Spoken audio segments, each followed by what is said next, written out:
Padang mahsyar terhampar luas, panas garang, tidak ada tempat duduk.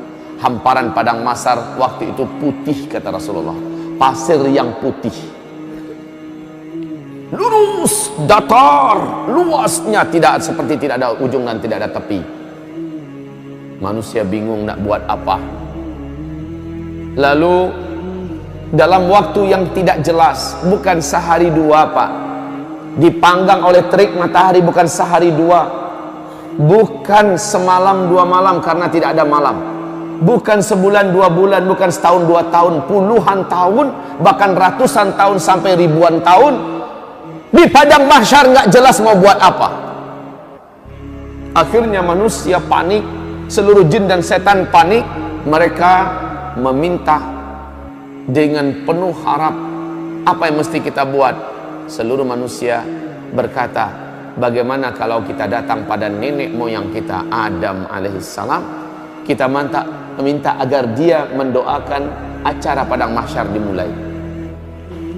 Datanglah manusia yang ada kepada Nabi Adam, wahai atuk moyang kami, wahai Adam, sudah lama kami di padang mahsyar, tak jelas dan tak tahu apa yang akan berlaku dan terjadi.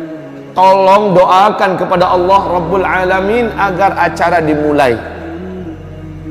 Adam berkata, bagaimana saya akan mendoakan untuk kalian kepada Allah? Saya sendiri pun hari ini entah selamat entah tidak. Dulu saya dilarang oleh Allah agar jangan mendekati pohon di dalam surga, ternyata malah saya makan buahnya. Hari ini saya selamat atau tidak? Pak, wallahi demi Allah, Bapak Ibu, saat itu tidak ada orang yang berpikir tentang amal solehnya dulu, sudah tidak ada. Orang hanya mengingat dosanya saja. Setiap orang hanya ingat dosanya saja. Orang lupa kalau dia dulu pernah haji, orang lupa kalau dulu dia pernah sholat, dia pernah puasa, lupa, yang dia ingat hanya dosanya saja. Adam berkata, maaf, saya tidak bisa mengapa-apa, tidak bisa membantu kalian, tidak bisa mendoakan kalian. Oh nafsi, wah nafsi, wahai jiwaku, wahai diriku. Maksudnya saya ini selamat atau tidak? Wahai diriku, wahai diriku. Pergilah kalian kepada Ibrahim, dia adalah Khalilullah, dia adalah teman Allah, mintakan agar dia yang berdoa kepada Allah. Semoga acara di padang mahsyar dimulai. Manusia pun berbondong-bondong meninggalkan Adam menuju mencari Ibrahim. Saat berjumpa dengan Ibrahim, mereka memohon dengan permohonan yang sama. Sama jawaban Ibrahim, dulu di dunia saya telah berdusta sebanyak 3 kali. Hari ini saya tak tahu lidah yang telah berdusta ini ketika berdoa Allah dengarkan atau tidak. Jangan-jangan saya pun tidak selamat. Minta maaf, saya tidak bisa membantu kalian apa-apa, saya tidak bisa. Dia berdusta 3 kali. Pada Rasulullah mengatakan dusta Ibrahim waktu di dunia dulu hak, dusta yang benar. Tetapi Ibrahim menyulitkan, menganggap itu sulit buat dirinya nanti pada hari kiamat. Bagaimana dengan kita yang betul-betul berdusta di atas kebatilan? Sementara Ibrahim berdusta di atas kebenaran, dia rusuh dan gelisah tentang dirinya. Pergilah kalian kepada Musa, dia adalah kalimullah, minta kepadanya. Dialah teman bicara Allah dulu di dunia, agar dia yang berdoa kepada Allah, acara ini segera dimulai. Ketika manusia mulai meninggalkan Ibrahim, kata Rasulullah, Ibrahim berkata, wah nafsi, oh diriku, oh diriku. Manusia sampai berjumpa akhirnya dengan Musa setelah pencarian yang lama. Setelah berjumpa, wahai Musa, bla bla bla bla bla. Musa berkata, aku dulu di dunia membunuh orang, hari ini aku selamat atau tidak? Minta maaf, saya tidak bisa membantu kalian, berdoa kepada Allah untuk kalian. Hari ini saya entah selamat entah tidak. Pergilah kalian kepada Isa, dia adalah Ruhullah, orang yang tidak pernah buat salah, orang yang tidak pernah buat dosa. Isa, pergilah kalian kepadanya. Maka manusia pun mencari di mana Isa. Seluruh manusia menyebar mencari di mana Isa. Saat Isa ditemukan, mereka langsung memohon. Lagi-lagi jawaban Isa adalah minta maaf. Bukan wewenang saya pada hari ini untuk menolong kalian agar acara padang mahsyar dimulai. Lalu kaum muslimin, pergilah kalian kepada Habibullah, kekasih Allah, Sayyidul Anbiya wal Mursalin, Muhammad sallallahu alaihi wasallam. Minta kepadanya agar dia berdoa kepada Allah supaya acara dimulai. Manusia pun datang berbondong-bondong ketemu dengan Nabi Muhammad. Mereka memohon. Apa kata Nabi Muhammad? Saya orangnya. Saya orangnya pada hari ini diberi wewenang untuk menolong kalian. Maka kata Rasulullah, saya pun sujud dengan sujud yang lama, sujud yang dalam dan panjang. Akhirnya Allah berkata, hai Muhammad, angkatlah kepalamu, utarakan apa yang engkau mau, permintaanmu pasti dikabulkan. Nabi Muhammad pun mengangkat kepala dan berdoa, ya Allah, telah lama kami di padang mahsyar. Sesungguhnya hamba-hambamu ini sudah patut dan pantas untuk mulai diurus. Ya Rabb, mulailah acara padang mahsyar. Allah pun mengabulkan berkat doa Nabi Muhammad. Acara padang mahsyar dimulai. Bagaimana tandanya? Awan datang, lalu awan itu bersibak. Malaikat turun bersaf-saf dari langit. Waja'al malaku wal malaku, dan para malaikat datang saffa, dalam keadaan bersaf-saf.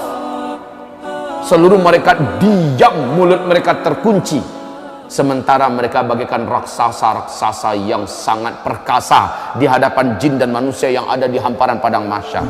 Malaikat berbaris-baris bala tentara Allah yang perkasa-perkasa diam seperti ketakutan, pucat tegang. Malaikat saja tegang, Pak. Ketika acara dimulai, la haula wala quwata illa billah, seluruh manusia mulai tertunduk ketakutan, khususnya orang kafir. Ternyata apa yang dijanjikan Allah dulu ternyata benar.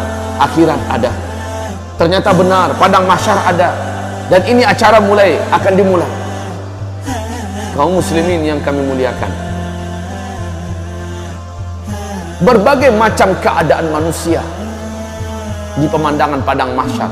Kalaulah kita ada waktu, inginnya saya bercerita tentang dahsyatnya padang mahsyar, tapi waktu kita bukan untuk membahas itu sekarang.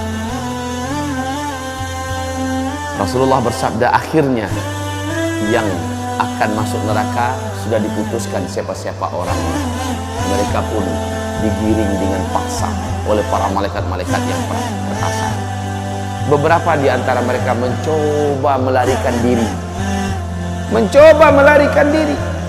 Di mata malaikat yang mencoba melarikan itu ibarat kutu-kutu kecil. Kemana mau lari? Disentil kembali. Ada yang diambil, ditendang. Kaum muslimin yang kami muliakan, akhirnya mereka diseret,